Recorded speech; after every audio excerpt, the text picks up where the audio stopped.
Hello students, good morning. Rajasthan board 12th class English compulsory की book आज start कर रहे हैं हम। फर्स्ट बुक है आपके पास रेनबो। ठीक है, इससे पहले मैं एक वीडियो डाल चुका हूं जिसमें मैंने आप लोगों को कम्प्लीटली सिलेबस का एनालिसिस कराया था। ठीक है, उसमें मैंने बताया भी आपको जो फर्स्ट बुक है आपकी वो लगभग 25 नंबर का आपका पोर्शन रखती है। 25 नंबर का वेटेज है। 25 नंबर में आपके 10 नंबर का पोइट्री सेक्शन और 15 नंबर का आपका प्रोज सेक्शन है। तो देखो, पहले तो मैं पोइट्री दिखा देता हूँ आपको। 5 पोइट्री हैं आपके। नोबल नेचर है, बॉयज सॉन्ग है, द होप है, द 7 एज ऑफ मैन और द स्नेयर। ठीक है, उसके बाद ये राइटिंग स्किल्स हैं, ये आपके कंपोजिशन में काम आएंगी। ये लगभग आपका कंपोजिशन का भी 25 नंबर का पोर्शन अलग से होता है। अच्छा, इसके बाद 15 नंबर का आपका होता है प्रोज सेक्शन, जिसमें से आपके लेसन आते हैं। लेसन है आपके 11 लेसन हैं। 11 लेसन में से आपके 4 क्वेश्चन आएंगे 2-2 नंबर के। ठीक है, 8 नंबर का पोर्शन हो गया। और एक क्वेश्चन आता है आपका 7 नंबर का, जो कि आपका ऑप्शनल क्वेश्चन होता है। 2 क्वेश्चन होंगे, 2 में से कोई एक क्वेश्चन करना होगा। ठीक है, इसका मतलब सभी तरीके के आपके क्वेश्चन हैं। आज हम फर्स्ट लेसन से स्टार्ट करेंगे और जितना जल्दी कवर हो सके सिलेबस को कवर करने की भी कोशिश करेंगे। साथ के साथ में आपको हर 1-2 दिन में आपको कंपोजिशन की भी वीडियो डालता रहूँगा, जिसमें फर्स्ट टॉपिक में आपको नोटिस का क्लियर करा चुका हूँ और वो मैंने आपको लिंक दिया भी है। और इस वीडियो के जो डिस्क्रिप्शन है, इसके डिस्क्रिप्शन में मैं पहले की तीनों चारों वीडियो जो मैंने 12th क्लास की बनाई है उसका लिंक डाल दूंगा। अगर आपने नहीं देखी है तो आप वहां जाकर कंपोजिशन का भी साथ में कोर्स है वो रेगुलर कर सकते हैं। ठीक है भाई, साथ के साथ अब हम बुक्स भी लेके चल रहे हैं। दोनों चीज़ों को साथ में कवर करने की कोशिश करेंगे। आप लोग रेगुलर रखना, स्टडी बंद मत करना बीच में। ठीक है, मैं जितना संभव हो सकेगा पर डे या एक दिन छोड़ के एक दिन आपके वीडियो डालता रहूँगा। ठीक है, तो चलो शुरू करते हैं। फर्स्ट लेसन है आपका वाटर। ठीक है, पानी से रिलेटेड है। तो सबसे पहले हम देख लेते हैं लेसन किसने लिखा है और लेसन में क्या है। अबाउट द लेसन, लेसन लिखा है ऊपर देख रहे हैं आप, प्रोफेसर सीवी रमन के द्वारा लेसन लिखा गया है। ठीक है, चंद्रशेखर वेंकट रमन। ठीक है, तो चंद्रशेखर वेंकट रमन 1888 to 1970 है इनका डेट ऑफ बर्थ और ये date of death. Popularly known as professor C V Raman, उनको वो मतलब किस नाम से प्रसिद्ध हैं? प्रोफेसर सीवी रमन के नाम से। Was born in southern India, उनका जो जन्म था वो दक्षिणी भारत में।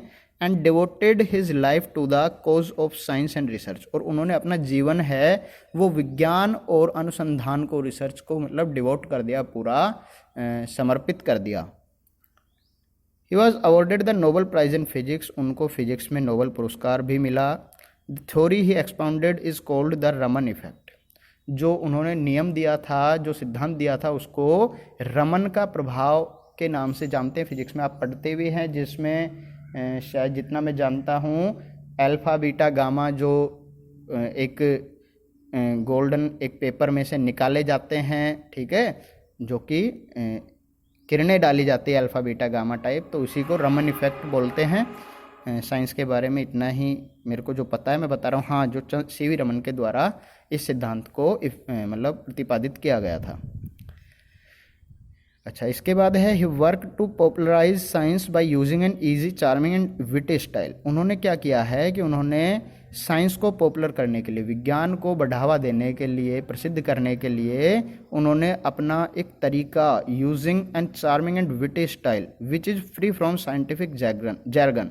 साइंस क्या है, बहुत ही ज़्यादा कॉम्प्लिकेटेड होती है, तो उन्होंने एक ऐसा तरीका, चार्मिंग एंड विटी स्टाइल, बहुत ही सुंदर और बहुत ही मतलब एक विटी मतलब अच्छा तरीका, विटी बोल सकते हो होशियार व्यक्ति को। ठीक है, एक अच्छा तरीका उन्होंने निकाला जिससे, जो कि फ्री फ्रॉम साइंटिफिक जैर्गन, जो कि वैज्ञानिक जो जटिलता है ना उससे, कॉम्प्लिकेशन से बिल्कुल दूर है, बिल्कुल सरल वे में, इजी वे में उन्होंने पढ़ाने की कोशिश की साइंस को। He is deeply rooted in the beauty of nature, वो प्रकृति की सुंदरता से बहुत ही गहरे रूप से जुड़े हुए थे।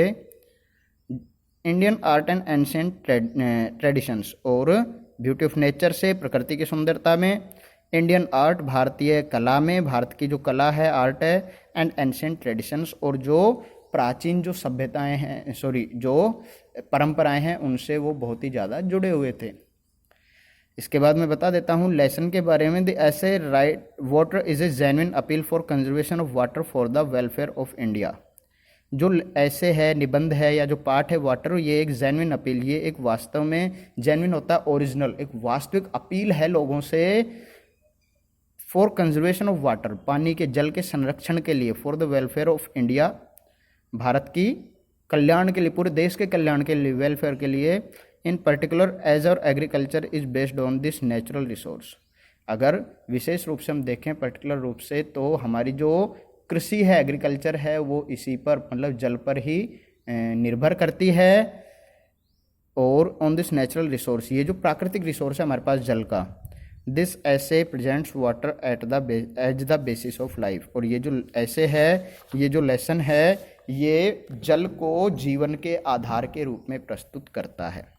ठीक है, जल ही जीवन है, ये हम जानते हैं। अब हम शुरू करते हैं, देखो लेसन को। Man has through the age sought in vain for an imaginary elixir of life, the divine Amrita, a draught of which was thought to confer immortality. Age through the age मतलब कई सदियों से या लंबे युग से, लंबे समय से जो मैन है, व्यक्ति है, वो क्या कर रहा है, sought in vain for an imaginary elixir, मतलब व्यर्थ में ही वो क्या कर रहा है कि साउट मतलब खोज रहा है, ढूंढ रहा है, एलिक्सिर, एलिक्सिर बोलते हैं अमृत। ठीक है, इमेजिनरी एलिक्सिर मतलब एक काल्पनिक, एक अमृत की खोज में है। द डिवाइन अमृत की दैवीय रूप से कोई अमृत मिल जाए, ए ड्रॉट ऑफ विच, जिसकी एक बूंद ही was thought to confer immortality, जो कि माना जाता है कि जिसकी एक बूंद पीने से ही व्यक्ति अमर हो जाता है, इमोर्टल हो जाता है। ऐसे अमृत की खोज में व्यक्ति लगा हुआ है, ये कल्पना है, ऐसा वास्तविक रूप से कुछ भी नहीं है। But the true elixir of life lies near to our hands, लेकिन जीवन का जो वास्तविक अमृत है वो हमारे बिल्कुल नज़दीक है, हमारे हाथों में या हमारे पास है। For it is the commonest of all liquids plain water, for it is, और वास्तव में क्या है, कॉमनेस्ट ऑफ ऑल लिक्विड्स, जो सभी लिक्विड्स में सबसे ज़्यादा कॉमन है। ठीक है, कौन सा है, प्लेन वाटर, सादा पानी। ठीक है, सादा पानी है वही जो एक अमृत का कार्य करता है। I remember one day standing on the line which separates the Libyan desert from the valley of the Nile in Egypt.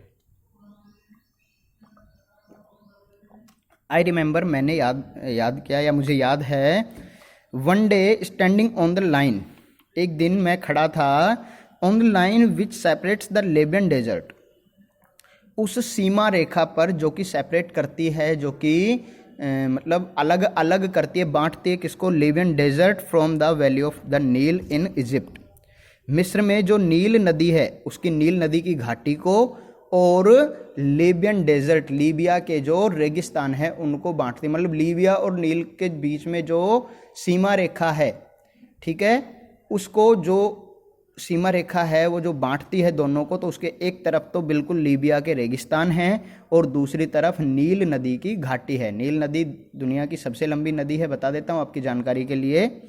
ठीक है, अब देखो, on one side was visible a sea of billowing sand. अब देखो, उस एक ही line के दोनों साइड में मैं क्या देखता हूँ कि उसके एक साइड में तो बिलोइंग सैंड सी, मतलब एक लहराती हुई रेत का समुद्र है, उड़ती हुई रेत उड़ रही है एक साइड, तो बालू रेत है बिल्कुल, without a speck of green और single living thing anywhere visible on it, और इस पे विदाउट ए सिंगल स्पैक मतलब एक धब्बा, मतलब एक चिन्ह भी, लेस मात्र भी नहीं है जहाँ पर किसका, लिविंग थिंग्स या ग्रीन, मतलब जहाँ पे कोई भी हरियाली नहीं है और कोई भी लिविंग थिंग्स नहीं है, वहाँ पे कोई भी जीवन का आधार ही नहीं है वहाँ पे। On the other side lay one of the greatest, most fertile and densely populated areas to be found anywhere on the earth, और उसी के दूसरी साइड में दुनिया में सबसे ज़्यादा पॉपुलेटेड और डेंसली मतलब होता है घनत्व वाला, पॉपुलेटेड मतलब आबादी वाला एक क्षेत्र, जो कि दुनिया की सबसे ज़्यादा आबादी वाले क्षेत्रों में से एक है। ठीक है, teeming with life and vegetation, जो कि टीमिंग मतलब भरा हुआ है बिल्कुल लाइफ एंड वेजिटेशन, सजीवों से और वेजिटेशन और वनस्पतियों से वो भरा हुआ है। What made this wonderful difference, ये आश्चर्यजनक जो डिफरेंस है कि एक लाइन के इधर बिल्कुल ही कुछ भी नहीं है, जीवन ही नहीं है, और एक लाइन के दूसरी साइड में बहुत ही ज़्यादा सजीव और वनस्पतियां हैं। तो ये डिफरेंस किस कारण से है, किस तरीके से है? Why it is the water of the river Nile, क्यों है? क्योंकि it is the water of river Nile flowing down to the Mediterranean from its source a couple of thousands of miles away. इसका कारण है जो लगभग 2000 मील दूरी से, ठीक है, कपल ऑफ थाउजेंड मतलब लगभग 2000 मील की दूरी से मेडिटेरेनियन जो भूमध्य सागर है वहाँ से जो नील नदी बहकर आ रही है, वो इसका मुख्य कारण है कि एक तरफ तो पानी ही नहीं है और लाइन के दूसरी तरफ नील नदी बहती है, तो वो उसका मुख्य कारण है कि वहाँ पर वेजिटेशन और लिविंग्स हैं। Zoologists tell us that the entire soil of the Nile Valley is the creation of the river itself. Zoologist जो हैं, जो भूगोलवेत्ता हैं, भूवैज्ञानिक हैं, वो बताते हैं that the entire soil of the Nile valley, कि नील घाटी की जो पूरी मिट्टी है is the creation of river itself. ये कहाँ से आई है? ये सारी मिट्टी आई है नील नदी के साथ बहकर, brought down as the finest silt in its flood waters, जो कि इसके फ्लड वाटर्स में, मतलब जो फ्लड मतलब जो बाढ़ आती है ना, उस समय ये सारी मिट्टी वहाँ से, कहाँ से? From the highlands of Abyssinia, Abyssinia के ऊंचे पहाड़ों से, and from remote central Africa, और रिमोट होता है दूरवर्ती, दूर के जो सेंट्रल अफ्रीका के जो क्षेत्र हैं, and laid down through the edge in the trough or through which the Nile flows into the sea। ये क्या है कि एक फाइनेस्ट सिल्ट के रूप में, गाद बोलते हैं ना जिसको हम, उसके रूप में, मतलब कीचड़ के रूप में ये सारी मिट्टी बहकर आई है नदी के साथ में, दूर के अफ्रीका के क्षेत्रों से, ठीक है, या अन्य और क्षेत्रों से, एबिसिनिया की पहाड़ियों से बहकर आई है, और ये सारी है ये इसके अंदर जमा दी गई है। ट्रफ मतलब इसके अंदर जो नील नदी है, नील घाटी है ना, वो उसके अंदर जमा दी गई है, तो ये सारी मिट्टी उसके साथ आई है। Egypt in fact was made by it's river, Egypt जो मिस्र देश है ना, वास्तव में अगर देखा जाए तो मिस्र देश भी उस नदी के द्वारा ही बनाया गया है, उसी का क्रिएशन है। Its ancient civilisation was created and is sustained by the life giving waters which come down year after year with unfailing regularly। देखो, इट्स एंशिएंट सिविलाइजेशन, इसकी जो प्राचीन जो सभ्यता है, वाज क्रिएटेड, उसका मतलब निर्माण हुआ, सभ्यता वहीं से उत्पन्न हुई, and is sustained by the life giving water, और उसको सस्टेन मतलब होता है पालन करना, उसका पालन पोषण भी उसी लाइफ गिविंग वाटर मतलब जीवनदायी जो जल है उसी के द्वारा हुआ।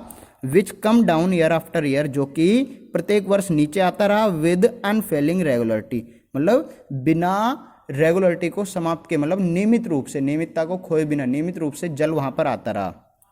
अच्छा, अब देखो, I give this example and could give many others to emphasise that this common substance which we take for granted in our everyday life is the most potent and the most wonderful thing on the face of our earth।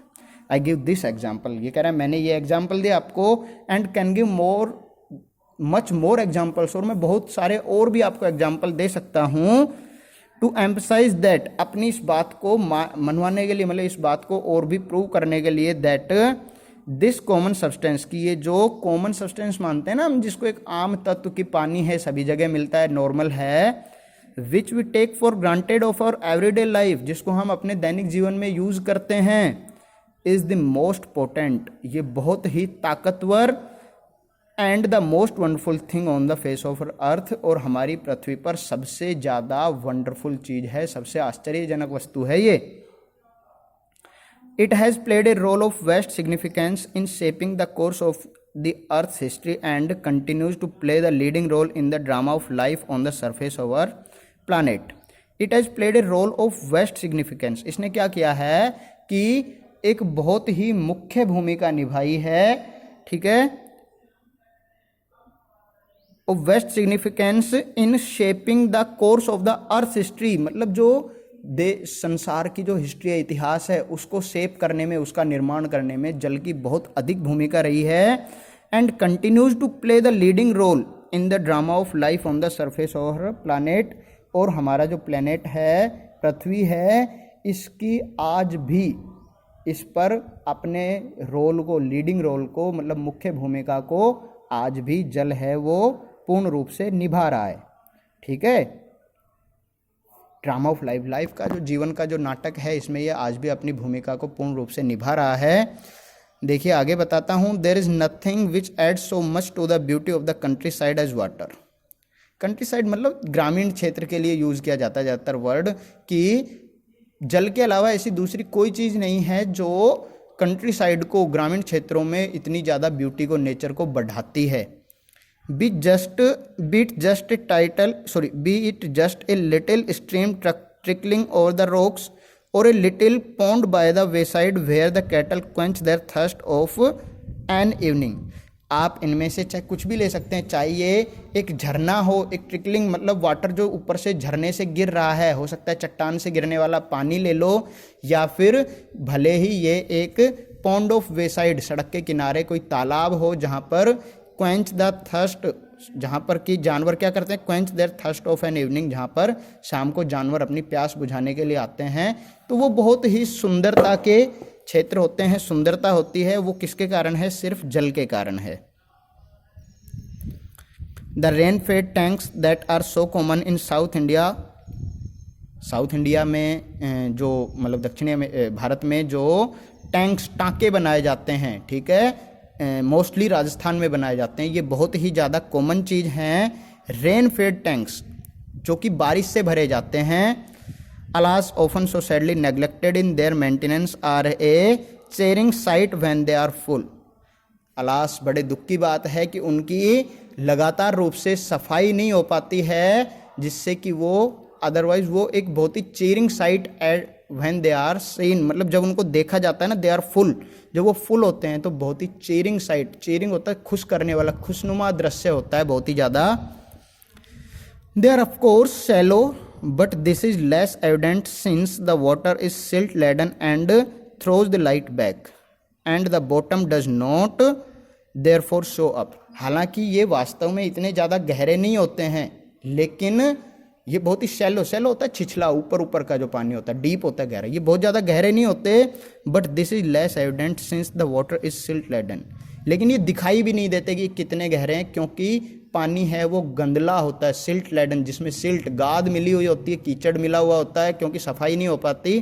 तो जब आप इनमें light मारते हो, ठीक है, तो ये वापस आपके ऊपर रिफ्लेक्शन डालते हैं, जिससे कि इनकी गहराई का पता नहीं चल पाता है। These tanks play a vital role in South Indian agriculture. ये हाँ, यहाँ से देखो मोस्ट चीज़ है, थोड़ी सी पढ़ लेना, क्वेश्चन भी है इसके बारे में। हाँ, यहाँ से है these tanks play vital role in South Indian agriculture. ये दक्षिणी भारत की जो कृषि है उसमें भी एक महत्वपूर्ण भूमिका निभाते हैं ये टाँके। In Mysore for example much of the rice is grown in them. Mysore में एग्जाम्पल के तौर पर बता रहा है कि मैसूर में ज़्यादातर जो चावल की खेती होती है वो इन्हीं टाँकों के द्वारा की जाती है। Some of this tanks are surprisingly large and it is a beautiful sight to see the sunrise और set over one of them. Some of this tanks are surprisingly large, मतलब कुछ टाँके इनमें से तो बहुत ही ज़्यादा आश्चर्यजनक रूप से बहुत बड़े होते हैं। And it is a beautiful sight to see the sunrise और set over one of them, और उनमें से आप किसी पर भी खड़े होकर अगर सनराइजिंग या सनसेट का दृश्य देखते हो तो बहुत ही सुंदर होता है। Water in a landscape may be compare to the eyes in a human face. पानी जो होता है ना भरा हुआ, उसको आप किसी भी व्यक्ति के चेहरे से कंपेयर कर सकते हो। It reflects the mood of the hour. ये व्यक्ति के प्रत्येक क्षण का या उसके मूड का रिफ्लेक्शन देता है कि किस प्रकार से व्यक्ति का मूड कैसा है किस समय। Being bright and gay when the sun shines, bright and gay मतलब चमकता हुआ और सुंदर चेहरा बनाता है जब सन शाइन्स, जैसे सूर्य चमकता है तो पानी भी नीचे से चमकता है जब सूर्य चढ़ता है ऊपर।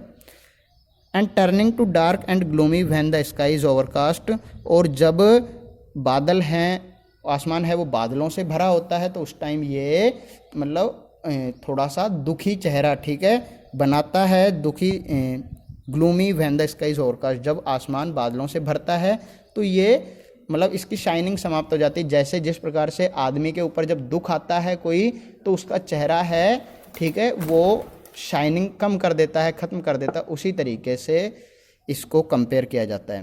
देखो लेसन है काफ़ी बड़ा है, कम से कम एक वीडियो और बनेगी आपकी, ठीक है, हाँ एक वीडियो और बना के आज मैंने आपको थोड़ा सा समझाया इसके बारे में, तो इसलिए थोड़ी लंबी वीडियो हो जाएगी। आप लोग रेगुलर कर दो स्टडी को अब, और बाकी अगर कुछ समझ में नहीं आता है तो आप लोग मेरे को कमेंट सेक्शन में ज़रूर बताना। और 12th क्लास के बच्चे एक बार अपना नाम ज़रूर लिखना कमेंट सेक्शन में, जिससे मेरे को थोड़ा सा इंट्रोडक्शन हो जाए। मैं भी आपको और कोशिश करूंगा 2-4 दिन के बाद मैं लाइव क्लासेज लेने की कोशिश करूंगा। अगर आप लोग लाइव जुड़ सकते हैं तो कमेंट सेक्शन में ज़रूर बताना, फिर हम उसी हिसाब से लाइव सेक्शन लेने की कोशिश करेंगे। ठीक है भाई, ओके, थैंक यू।